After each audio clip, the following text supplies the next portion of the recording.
All right. So we are starting Mandukya Upanishad. We have started so far 6 mantras of the Upanishad.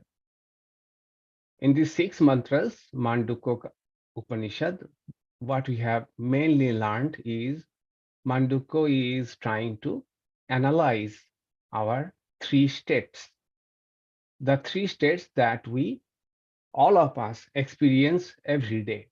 We usually don't think much about the two other states, that is the state of dreaming and the state of deep sleep. But Mandukya is urging us to even give a serious thought about those two other states. Not that those two other states are important in themselves, but analysis of these three states will point out to something which is unchanging in all the three states. For all of us, this waking state is what really matters. All our activity, all of our inspiration, all our motivation, everything is all about in the waking state. And we go to sleep and pass through this dream state and deep sleep state every day. And we don't give much importance to those two states. So Mandukya wants to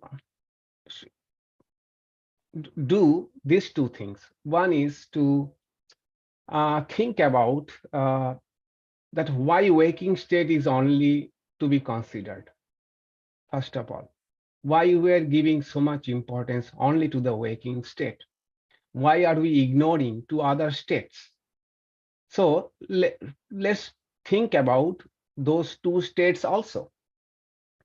And secondly, if we take those two states also seriously, then we shall see that the experiences of the three states are different from each other.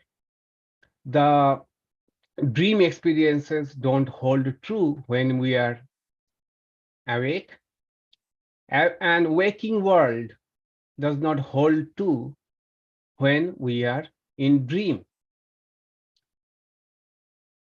So this points to something called, so what is the reality?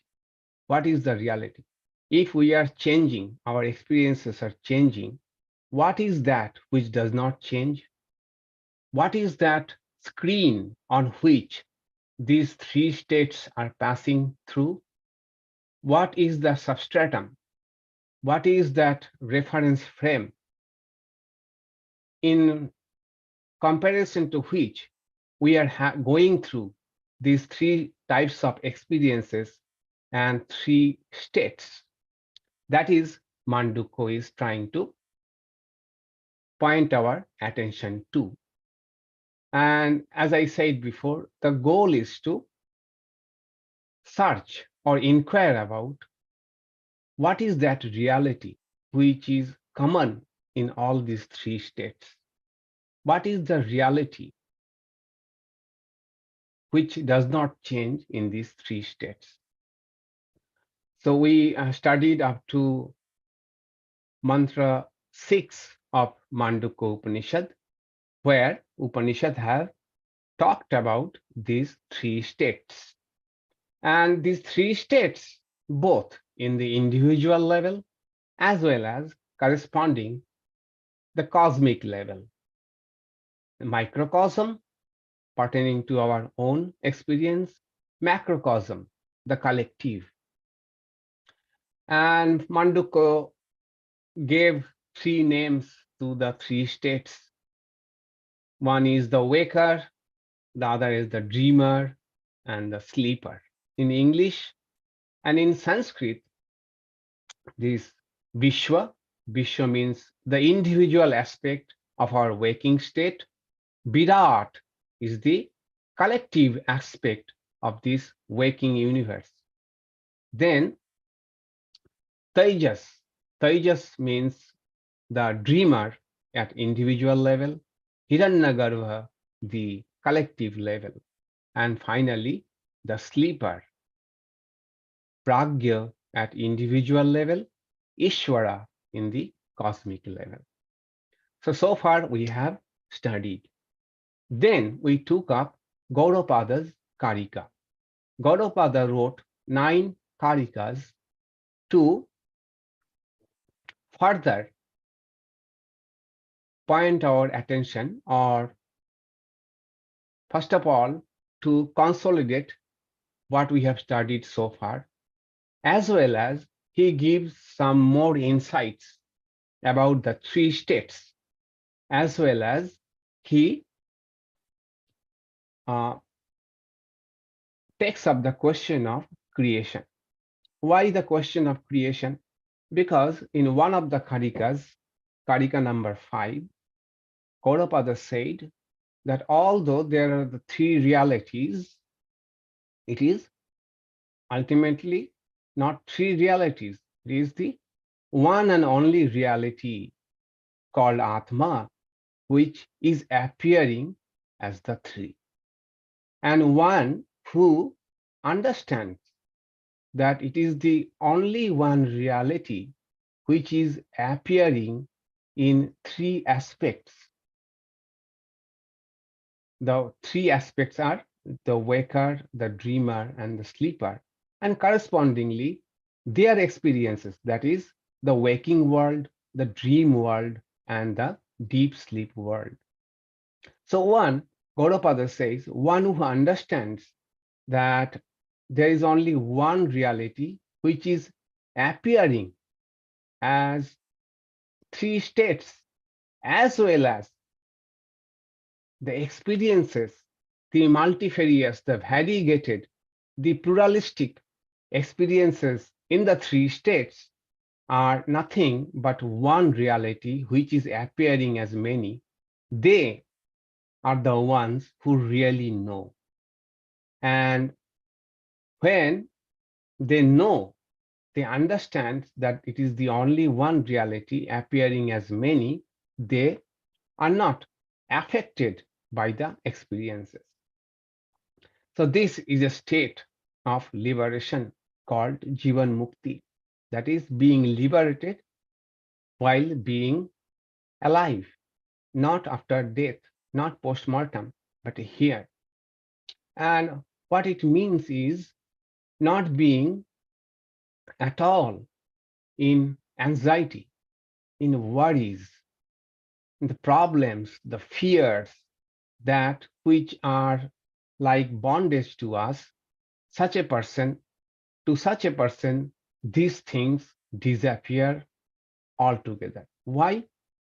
As we said, as we have noted earlier, with a lot of examples, for such a person, all the experiences, all the pluralistic experiences, all the multiple experiences, all these different types of objects and experiences, they kind of become a secondary reality. A secondary reality. They are experiencing them, but they are not as real as the real thing. The real is the Atma, Satchitananda, which is in Mandukya Upanishad has been pointed out as consciousness, the Chit aspect, the consciousness aspect. So they are so much, this consciousness is so much real, the Satchitananda is so much real to them that all the experiences of not only of dream world, not only of sleep world, but also of the waking world appear to them of a secondary reality, a kind of virtual reality. For all of us, dream reality and deep sleep reality, we don't pay much attention to. Although we experience them, and at the time of dreaming, we think those are really real. After waking up, we know that although we experience them, they are not real per se. compared to our waking state, dream state does not have any reality. In the same way, to an illumined one, the waking state even becomes dreamlike. Dreamlike. Okay. Now the question is, Gaudapada, why he brings up the question of creation? Because there could be a question that if there is only one reality, why this multiplicity? Why there are so many people, so many bodies, so many species, so many objects, billions of objects? Why so many? If there is only one reality, why there are many? So that is what prompts Gaudapada to go into the theory of creation. In the last Kārikā, Kārikā number 6, not mantra, remember, Kārikā 6, Gaudapada said that whatever exists in front of us, none of them were created. None of them were created. So how they came into existence? So Gaudapada said, he quoted the famous, he referred to that famous theory of Sat Karya Vada. That is, the effect exists in the cause.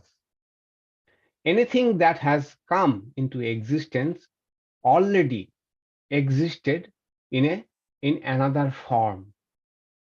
The clay already existed, now it has been pot. Okay. So Gaudapada says all this creation, what we are calling creation, is more accurately, it should be called manifestation. Manifestation. Okay. Which was unmanifest, it became manifest. So it is no creation at all. What happened, according to Gaudapada, is this, that the unmanifest principle, the unmanifest is also an ontological principle, that is a reality. Okay. For the time being, let us call it a reality, which is also called Maya. Gaudapada called it prana. Okay, prana. Here, markedly different idea of prana. Here, Gaudapada calls prana.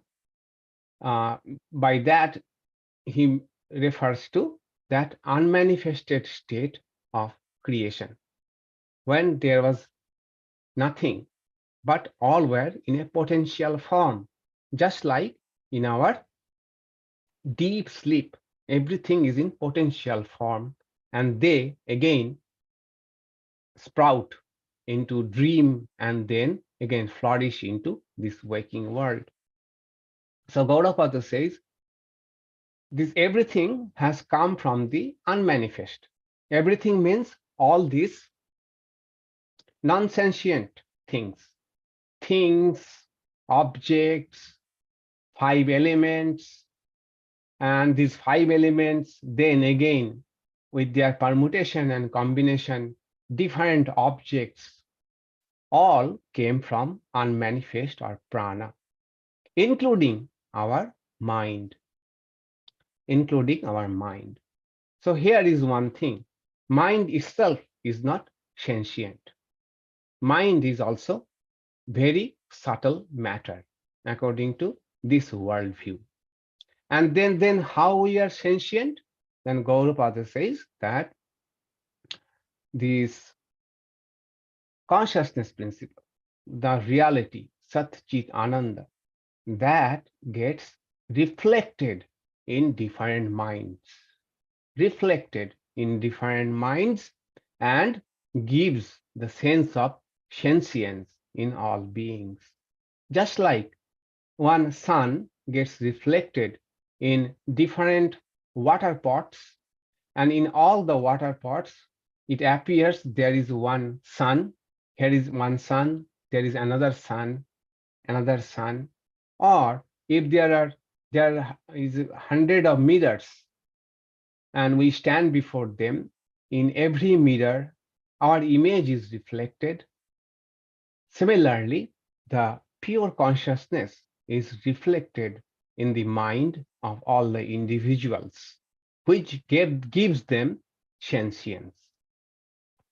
All right, up to that we saw. So he went into not why into creation, how of creation. Okay, how creation happened. That is the process of creation. And very briefly, he said the process of creation. Because the moment we find out that all the ingredients of this universe has come from one, one element or one entity called unmanifest or Maya or Avyakta, then the rest of the things is just detailing how five subtle elements created mind and how from five subtle elements came five gross elements and how everything, the earth, the soil, then other types of living beings, that is their body, all of them were created by these five elements, which is Vedantic cosmogony, which we have seen while studying aparaksha anubhuti. Okay, so for now, Gaudapada says that all the variety has been created by Maya. Maya. It has all come from such a thing called Maya, where things remain unmanifest, then they become manifest, and again, after one cycle of creation, they will go back in an unmanifest form. It is an ongoing process. Okay. And when these things are created in the minds of certain kind of entities which we call living beings, in their minds consciousness Satchidananda is reflected, and that gives sentience to them. Up to this we saw. Now why creation? Why creation? That was how creation, why of creation. Gaudapada takes up, I think, eight or six theories of creation which are proposed or believed by other schools, other philosophies, other schools of, and we shall find that these theories of creation pretty much cover all the theories of creation that we find in most of the faith traditions and most of the philosophies. That we shall take up for study now, and ultimately will come Gaudapada's own view of why creation. Okay, so Gaudapada takes up other theories of creation only to show, he will show at the end, that none of them are tenable. None of them hold their ground when we probe further. When we probe seriously, when we ask further questions, none of them can hold their ground. And then he brings out his own explanation of why creation. Okay, let's take a look.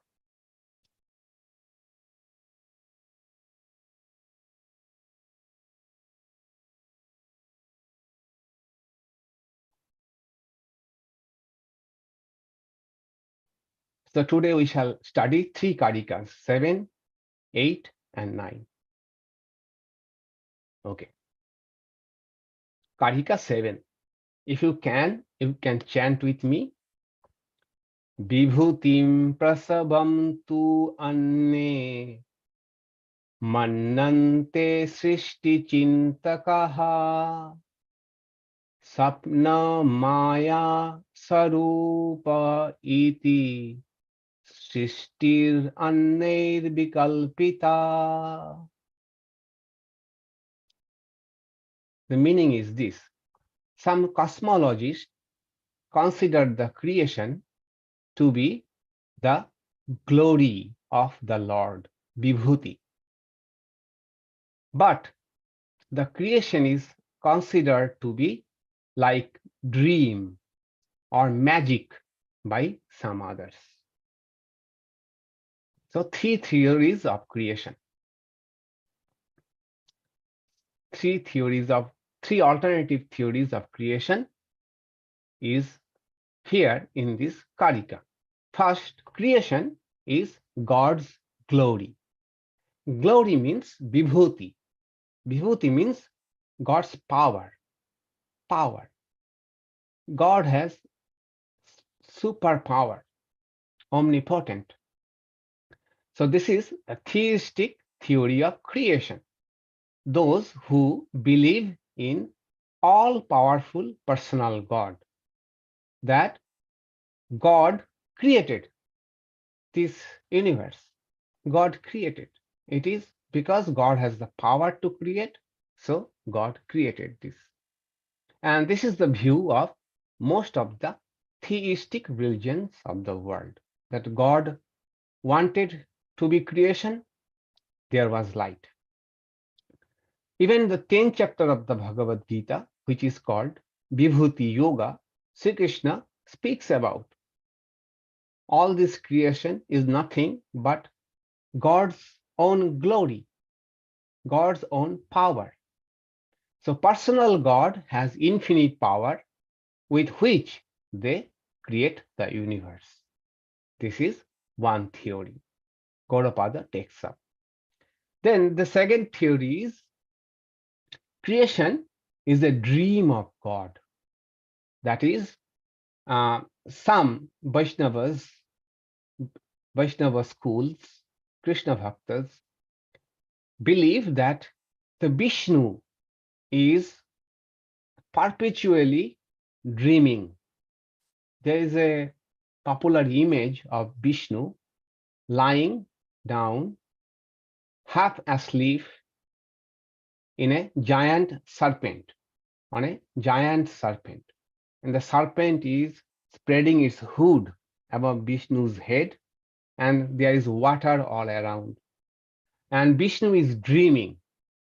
And they believe this world is Vishnu's dream. Okay. What is dream for Vishnu is what we are seeing as this real world.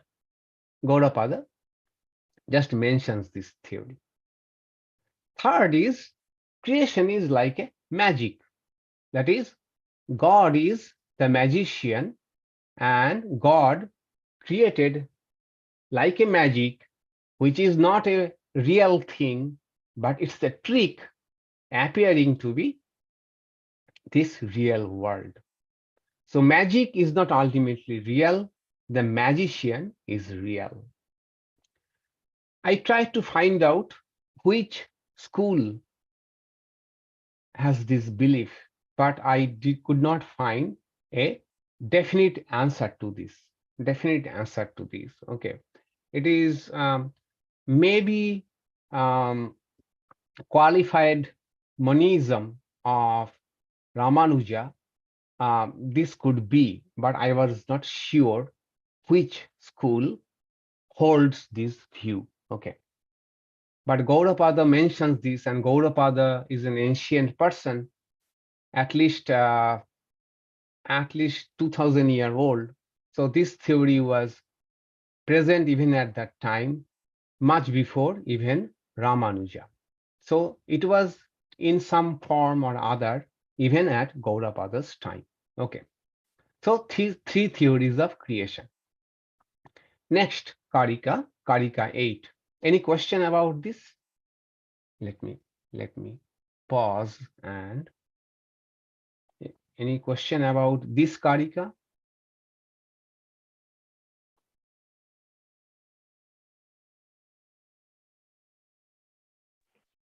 Maharaj, it seems that it is mentioning only about two theories.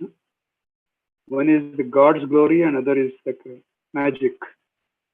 Magic and dream, God's dream. Okay. God's dream. Okay.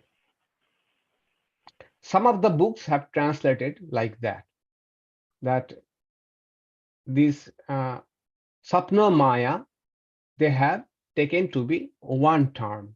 Okay, svapna-māyā is dream-like magic, dream-like magic. But some more traditional, they have taken svapna as a one concept, maya as another concept. Okay, so thus together we get three theories of creation.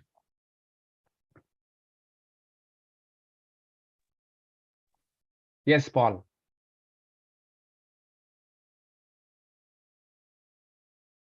Cannot hear you.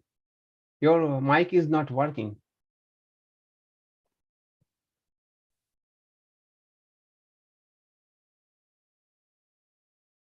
No, cannot hear you. Can you type?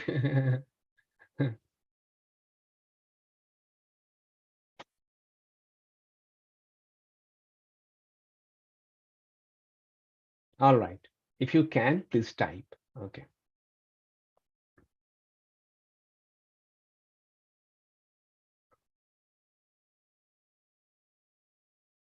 I think he's muted still. All you're muted. No, even when he unmutes, his, I think, speaker microphone is not working.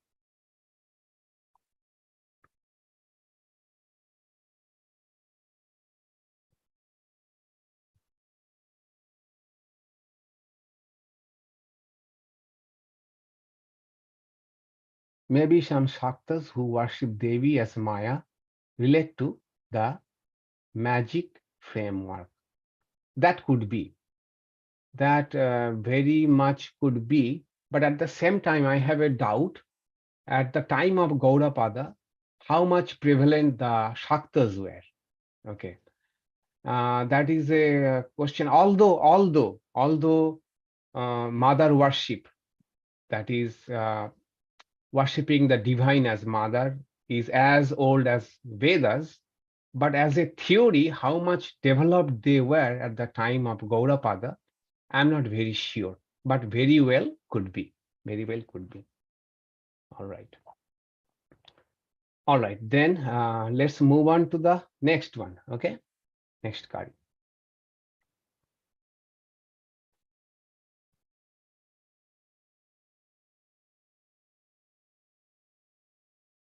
Two more theories of creation. icchā-mātraṃ prabhoḥ sṛṣṭir iti sṛṣṭau viniścitāḥ kālāt prasūtiṃ bhūtānāṃ manyante kālacintakāḥ. icchā-mātraṃ. In respect of creation, some are convinced that the creation is a mere will of the Lord. And astrologers consider the origination of beings to be from time. kālacintakāḥ. Okay, astrologers.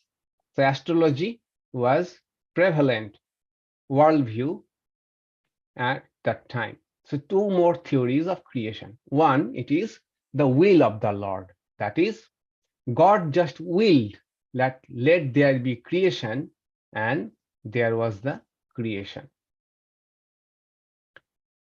Let there be creation, and there was creation. It is akin to what we saw in the previous one, that it is the vibhūtiṃ or power of God.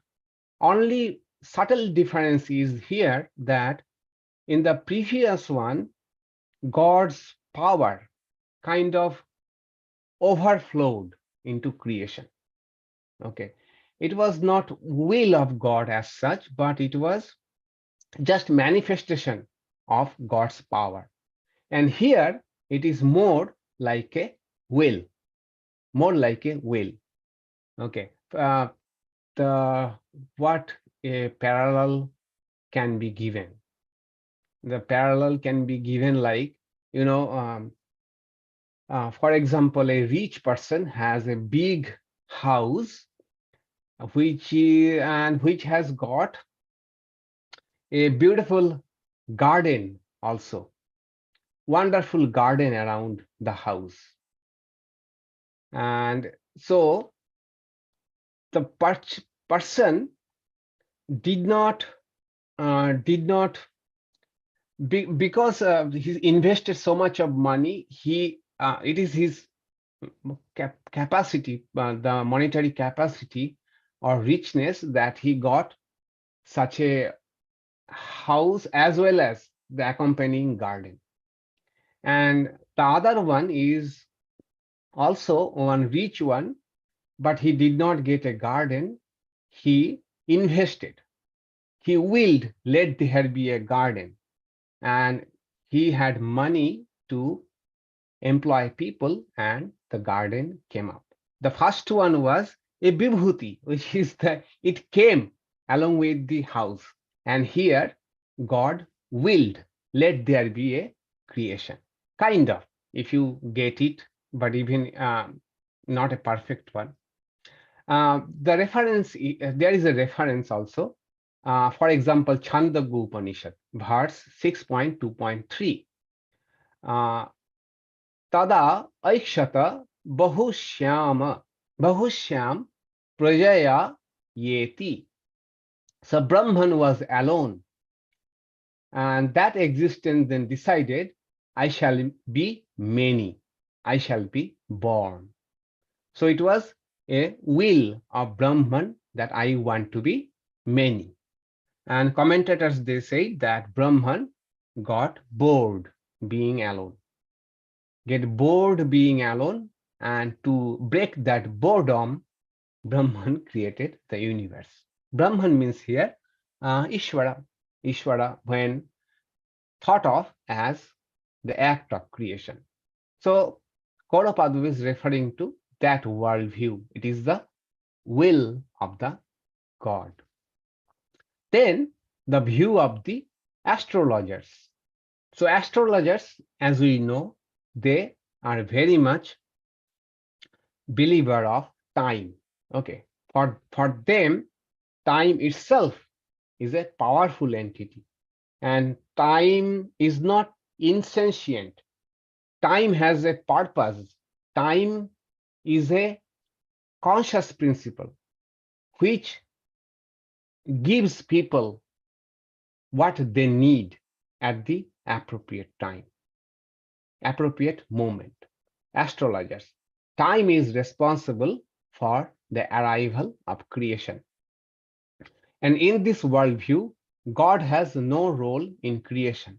It is time alone, all powerful time, that is responsible for creation, sustenance, and dissolution. So why it was a creation? Time thought that here is the appropriate moment for creation to come, and it came. When the same time will think, okay, enough of enough is enough, then everything will be dissolved. So it is the view of the astrologers. Kārikā 8. Okay. Any question about this Kārikā?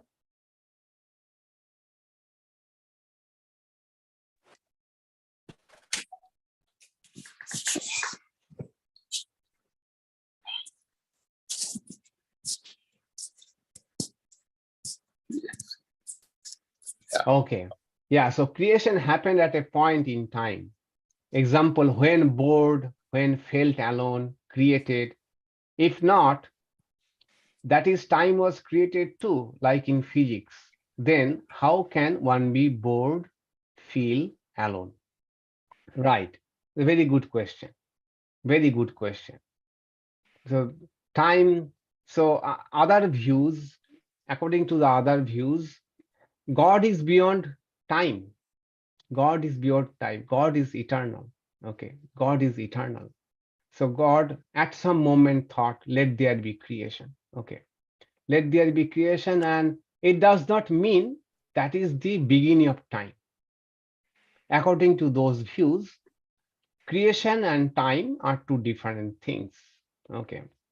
So physics says that time, space, this started with Big Bang. When creation or Big Bang started, before that there was no time.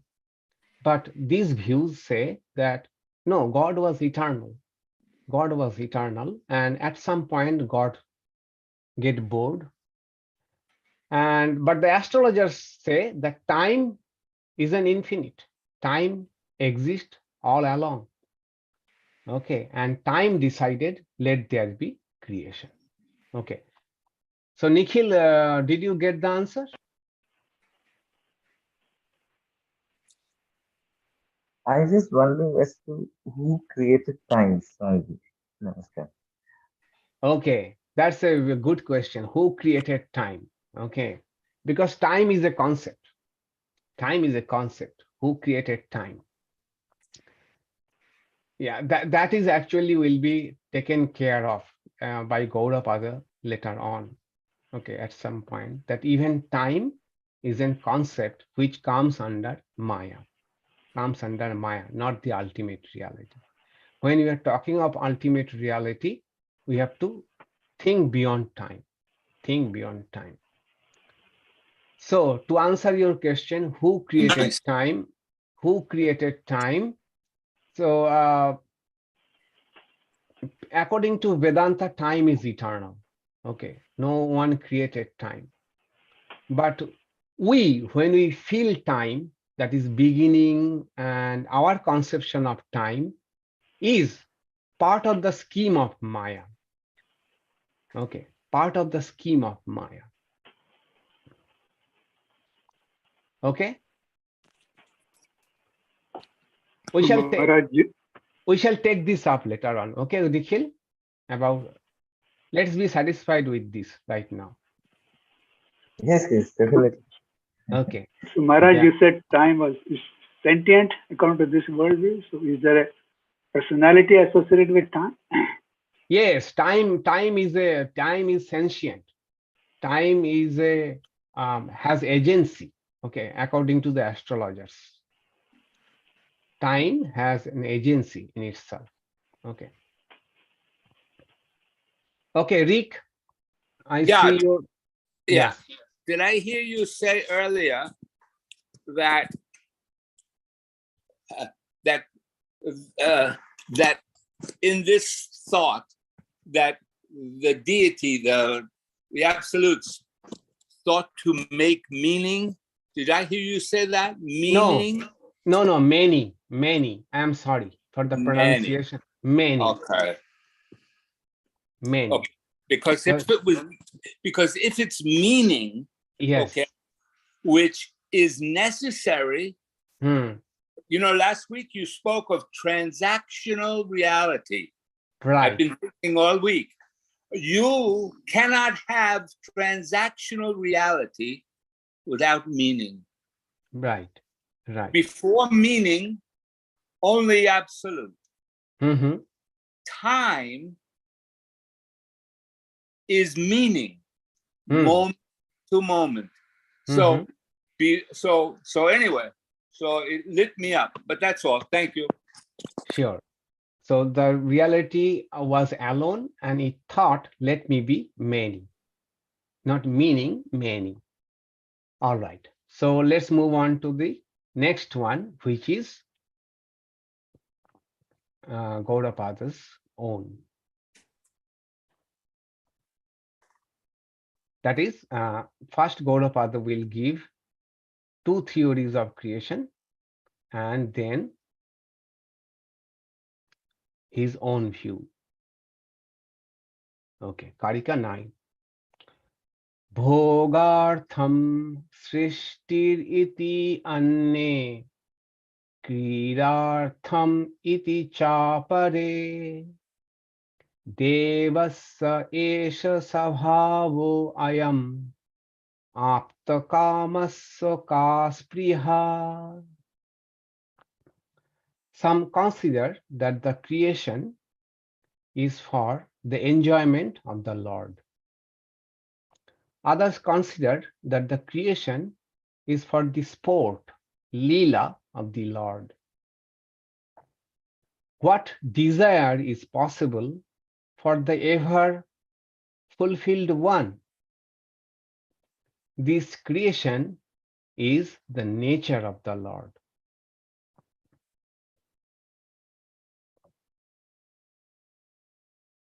Okay, two more theories. One is there are those that hold that the purpose of God in producing this world and beings is for God's own entertainment. Again, God wanted to have people, okay, and many things for their enjoyment. Kind of same that God was bored alone and wanted some entertainment and created this universe. So it is also a view of many devotional school, as well as the second view that some others say that creation is the sport of the Lord, that is the pastime of the Lord. That is, here there is no rhyme and reason for the creation. Just like children play and not with any purpose, just they are playing out of spontaneity. So creation is like sport of the Lord. Okay. Two theories. So far we have got 7 theories of creation. To take a brief look at the 7 theories. One is creation is the manifestation of the divine power of God, which is vibhūtiṃ. Creation is a dream of God. That is, it is God's dream which is appearing real to us. Third is creation is like a magic. That is, it is not real. Magician is the real. Magician played some trick and which is appearing like this world. Then creation is manifestation of the divine will. So the divine just willed, let there be creation, and here there is creation. Another view is creation is manifestation which proceeds from time. Time itself decides when there will be creation, when there will be dissolution. Then in this Kārikā, creation is for the purpose of the enjoyment of God. Creation, and the last one is creation is an act of sport, is pastime for God. And Gaudapada says none of them actually can hold when we probe further. None of this answer will, all these answers will work temporarily. So when one probes into these versions of creation, they will lead to more questions. Gaudapada points out one fallacy. This is the fallacy of the people who said that the creation is for God's enjoyment. Okay, so Gaudapada says that aptakamasya ka spriha, to enjoy or to play is a desire. So what desire is possible for the ever fulfilled one? God is supposed to be fulfilled. God is supposed to be complete. If God also has desire, can we call such a being God? In another way of looking at it is, to create one needs a motive, and motive presupposes need. What need can be there to fulfill for Brahman or God. So if God also has unfulfilled need, it means God is not fulfilled.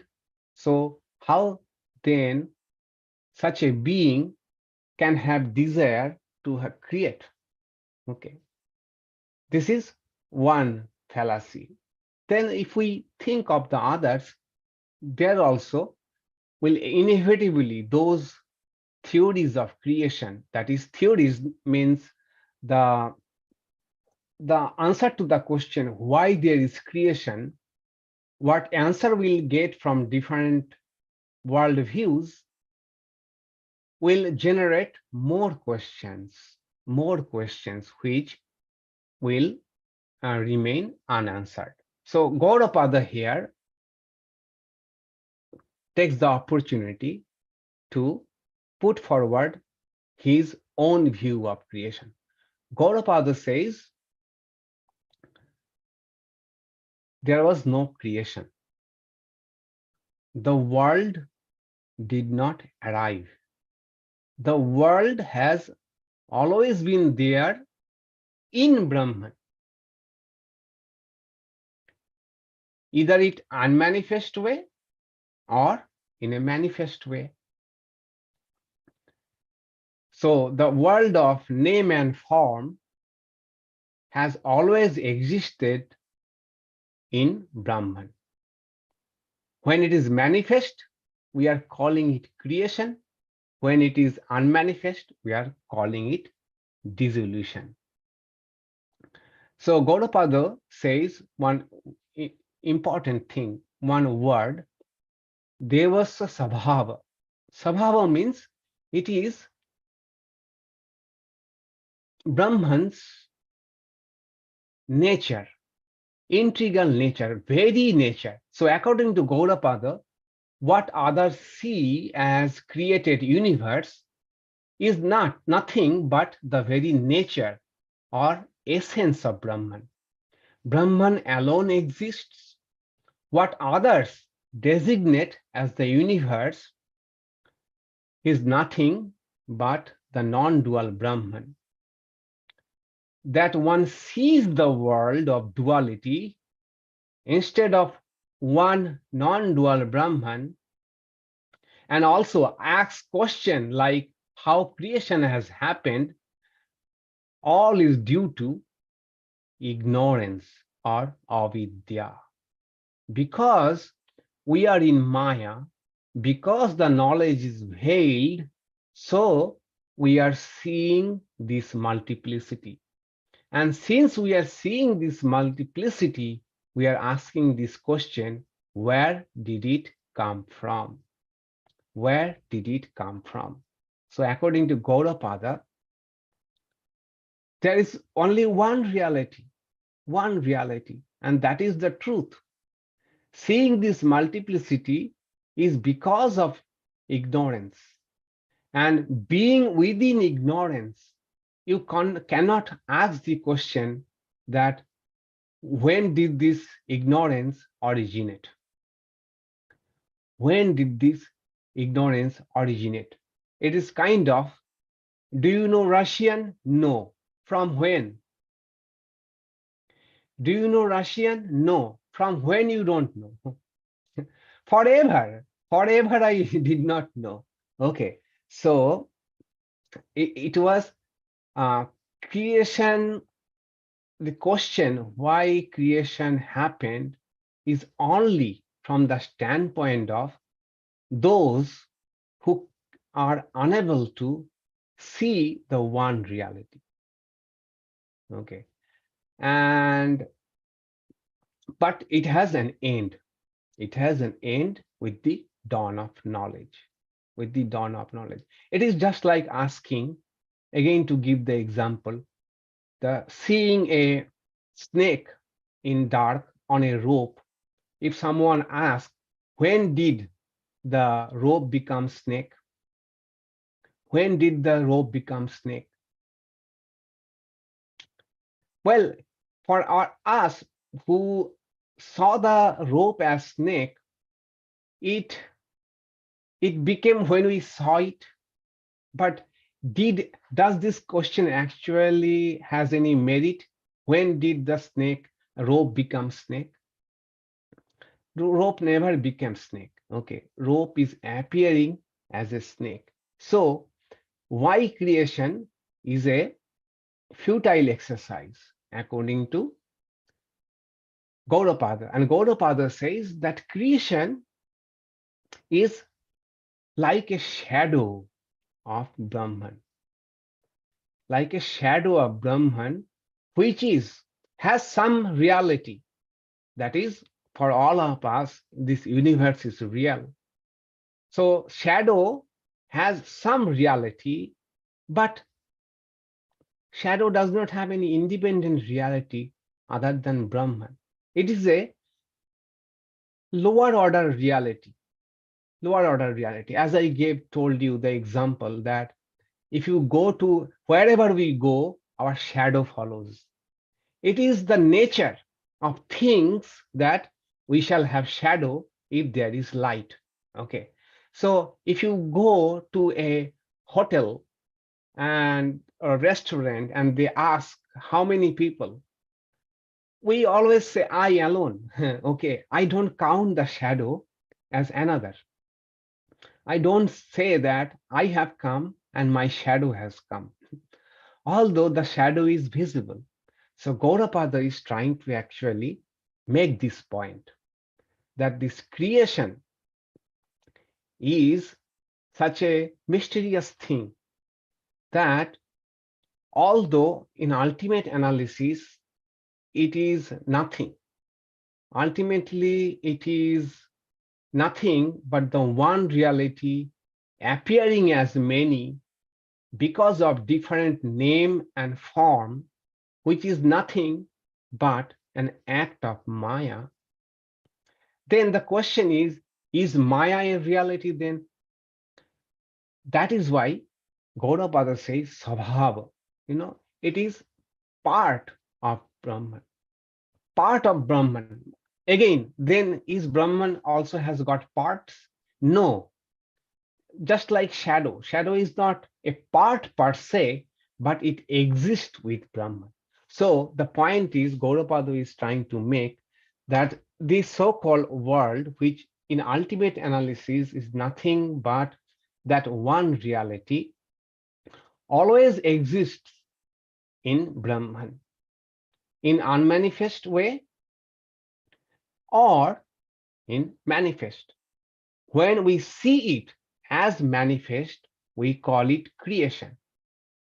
And when we are in this creation, within this veil, we cannot really ask the question, why creation, or where did creation come from?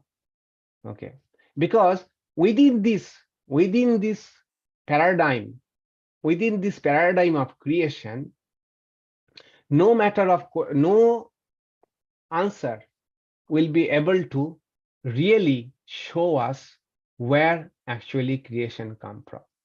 Okay, it is just like, sometimes some of the things kids ask us cannot be really answered to them,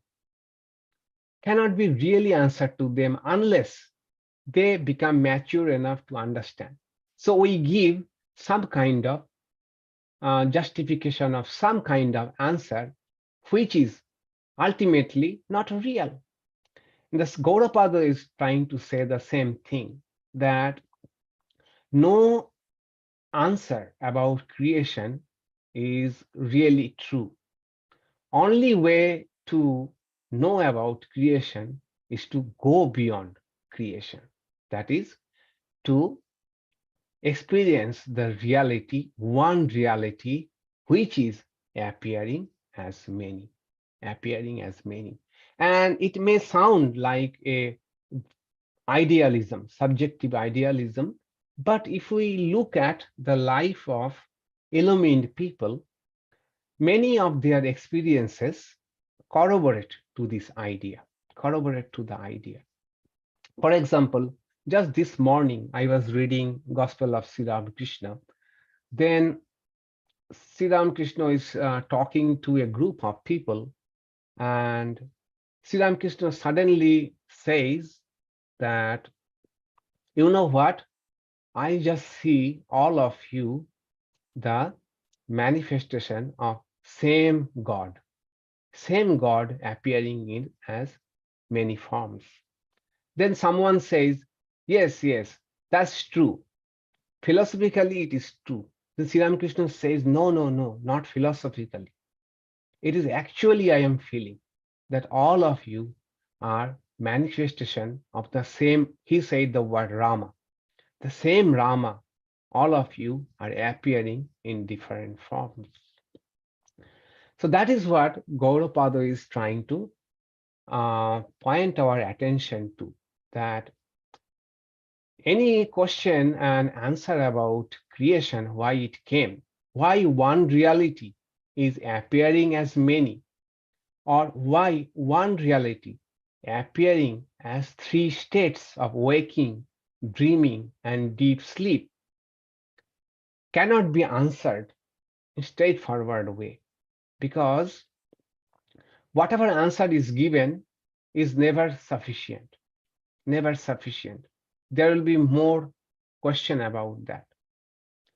And according to Gaudapada, ultimately, since these three states and since this multiplicity are nothing but shadow, nothing but second order reality, then no question can be, no, there is no other answer about that, no other answer about that.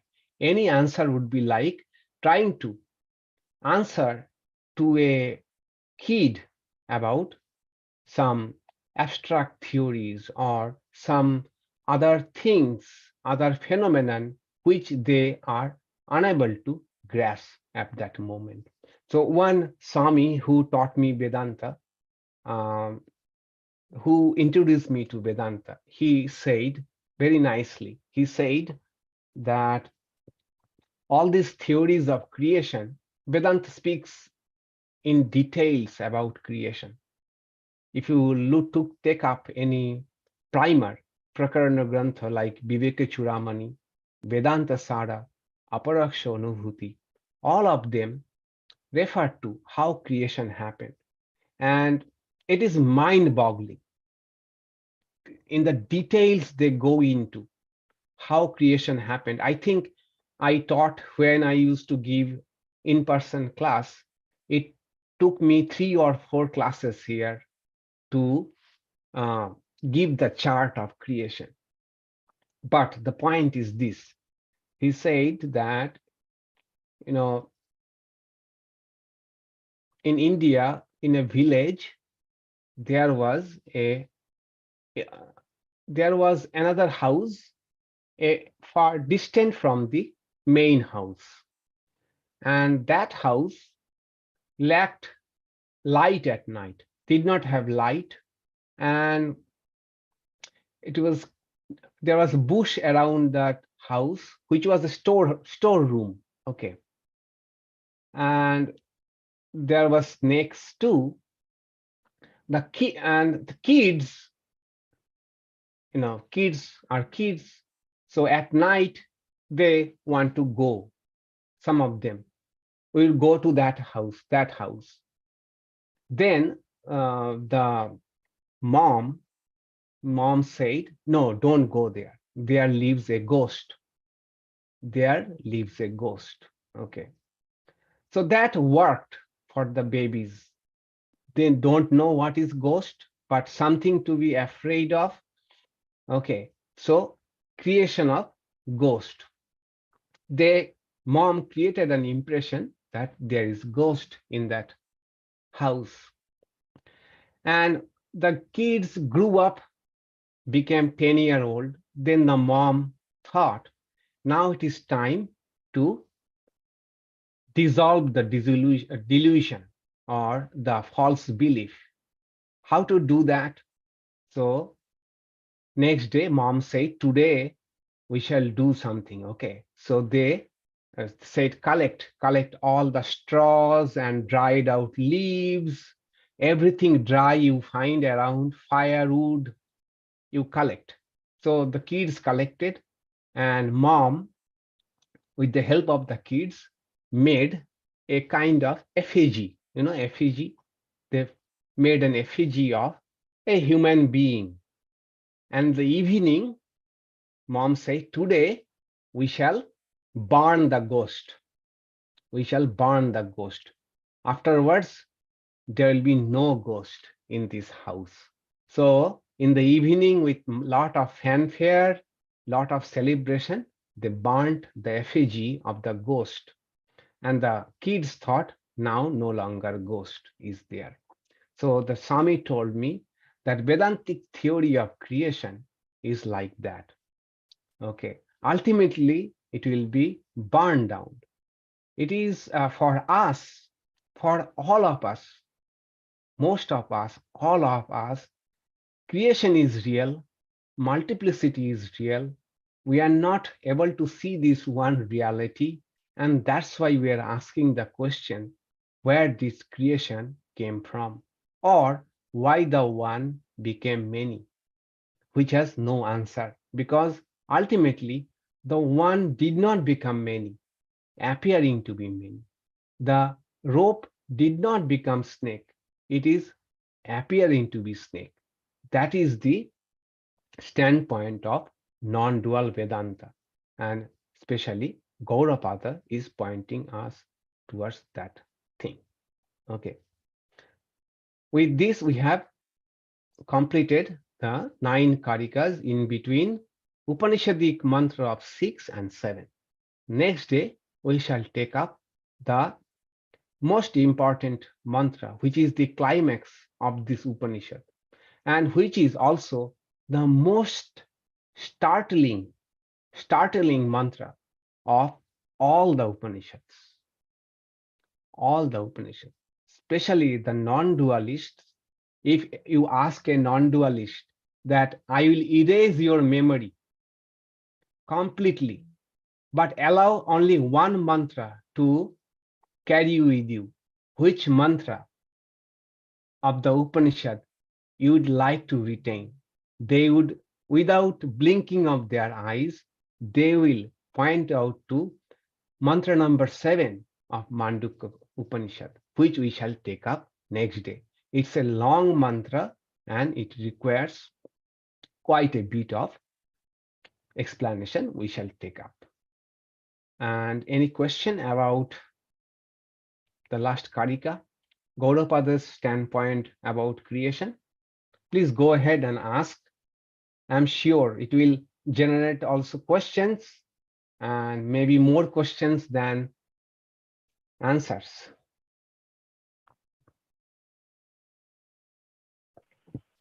So Maharaj, can the question be raised about Gaudapada's thing also, that it is God's nature? Of course, of course, of course. But saying it is God's nature, he has taken a great stance. Okay, why we don't ask why it is your nature? Okay, it's your nature. It's your nature. Okay. So didn't understand what it means by it is God's nature to be multiple? It's Or God's. Oh, okay. It is God's nature that the unmanifest becomes manifest, and the manifest becomes unmanifest. And this unmanifest is God's accompanying nature. Okay, accompanying nature.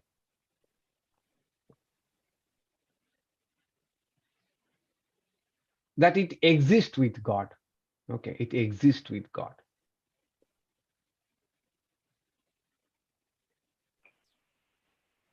So is the unmanifest the real nature of God? No. As I said, like a shadow, it follows God.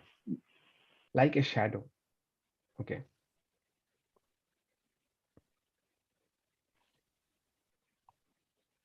When knowledge occurs, the idea of creation loses its significance. It does not matter anymore. One lives in Maya, but one knows the truth. Exactly. Exactly. When knowledge occurs, the question of creation actually dissolves. Okay. Actually dissolves.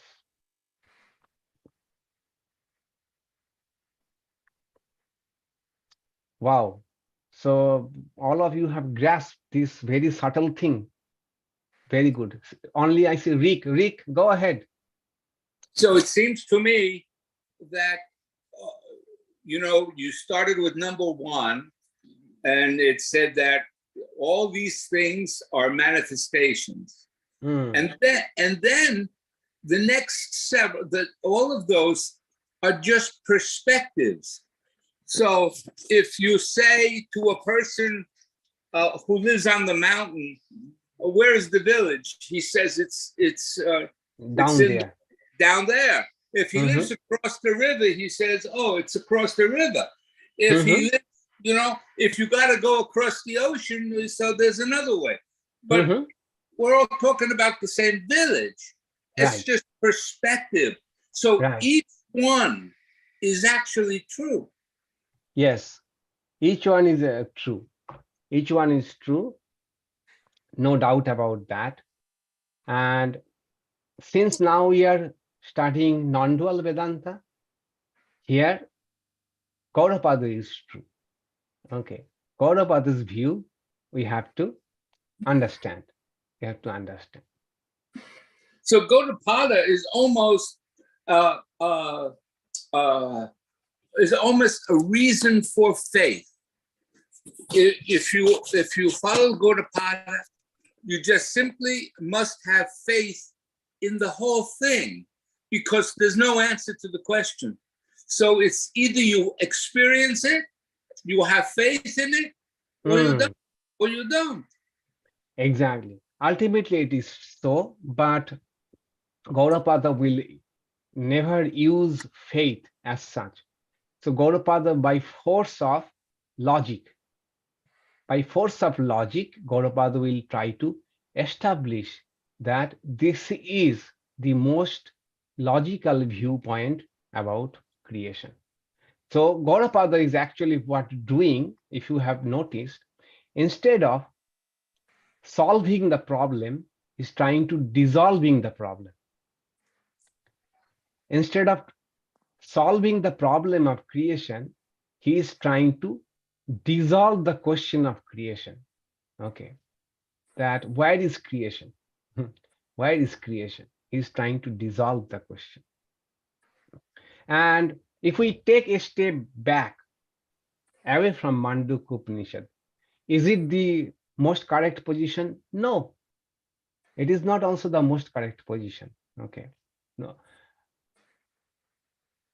And there are scholars, there are other schools who will even challenge Gaudapada. But we are trying to not subscribe to Gaudapada's point of view, but just trying to understand what Gaudapada is trying to tell us. Okay.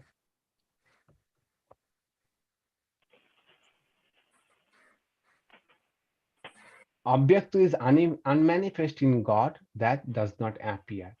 No. When the entire creation remain in a seed form in God, that is called unmanifest. Okay, or object. When the same thing kind of sprouts and becomes all this variegated universe, it is called vyakta. Okay. So same unmanifest become manifest. So Maharaj, what are the different views like Sṛṣṭi, Sṛṣṭi-vād, Sṛṣṭi-Dṛṣṭi? Are they part of the same thing? This Sṛṣṭi-vād and Sṛṣṭi-Dṛṣṭi-vād is a different idea. Okay. It's a different idea which we can take up later on. It's mainly Sṛṣṭi-Dṛṣṭi-vād, and this Sṛṣṭi-vād is about Sṛṣṭi-Dṛṣṭi-vād is there was really a creation, that's why we are seeing it. This is one view. There is really a creation, and that's why we are seeing it. And sṛṣṭi Vada says, we are seeing it, and so we are believing as creation. Okay. That is, we are creating. We are creating our world. There is absolutely outside no creation. We are trying to see creation, and that's why we are seeing creation. Okay. This is more or less the two views.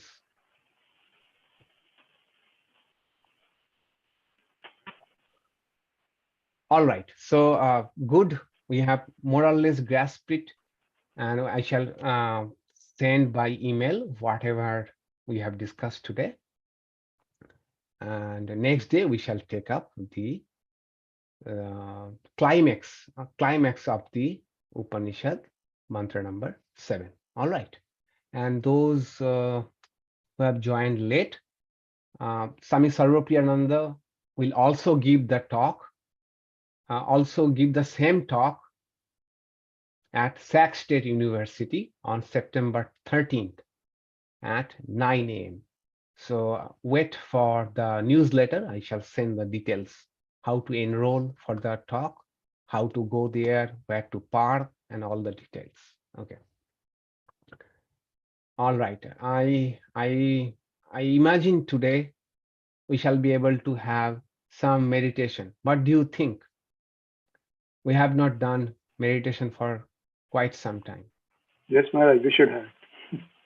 Okay. So we shall have a short one, huh? For 15 minutes. All right. Today is short meditation. All right.